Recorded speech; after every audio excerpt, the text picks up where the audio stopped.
చూడండి, ధ్యానం అంటే కళ్ళు మూసి కూర్చుంటే అది ధ్యానం కాదు. శాస్త్రాధ్యయనంతో భగవంతుని పట్ల మొదటిగా సరి అయిన విషయాన్ని తెలుసుకోవాలి, మాహాత్మ్యాన్ని అర్థం చేసుకోవాలి.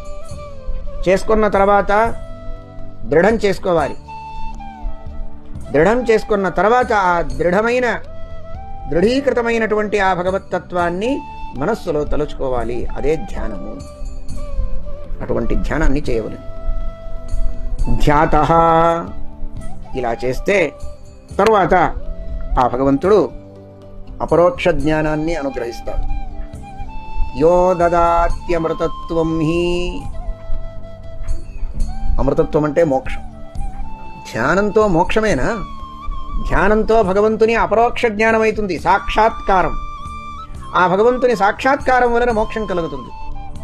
అయితే శ్రీమన్మధ్వాచార్యులు ఇక్కడ మంగళాచరణంలో ధ్యానం అయిన తర్వాత అర్చితః, శ్రుతః, కీర్తితః, కథితః, సంస్మృతః, ధ్యాతః అమృతత్వం దదాతి. అపరోక్ష జ్ఞానం అనే మాట రాలేదు కదా అని అనిపిస్తుంది.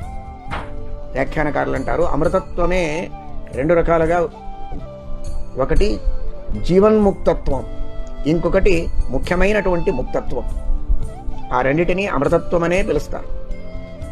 అంటే జీవన్ముక్తత్వం అంటే అపరోక్ష జ్ఞానావస్థ. అపరోక్ష జ్ఞానాన్ని పొంది ఉంటారు కదా, వారికి జీవన్ముక్తులు ఉంటారు.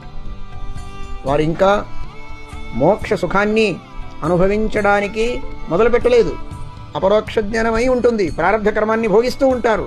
ఆ అవస్థకు జీవన్ముక్త్యవస్థ అంటారు.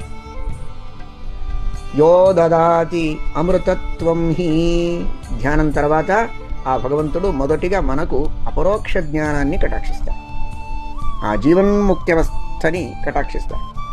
తర్వాత యో దదాతి అమృతత్వం హి, ముఖ్యమైనటువంటి ఆ మోక్షాన్ని, పరమసుఖాన్ని ఆ భగవంతుడు మనకు అనుగ్రహిస్తాడు. ఇలా ఒక క్రమాన మనకు ఆ భగవంతుడు సాధనములను చేయించి ఆ సాధనానుసారంగా మోక్షాన్ని అనుగ్రహిస్తాడు. అటువంటి భగవంతుడు మమ్మల్ని రక్షించుగాక. సమాం రక్షతు కేశవః అని శ్రీమన్మధ్వాచార్యులు ఇక్కడ ప్రార్థన చేస్తున్నారు.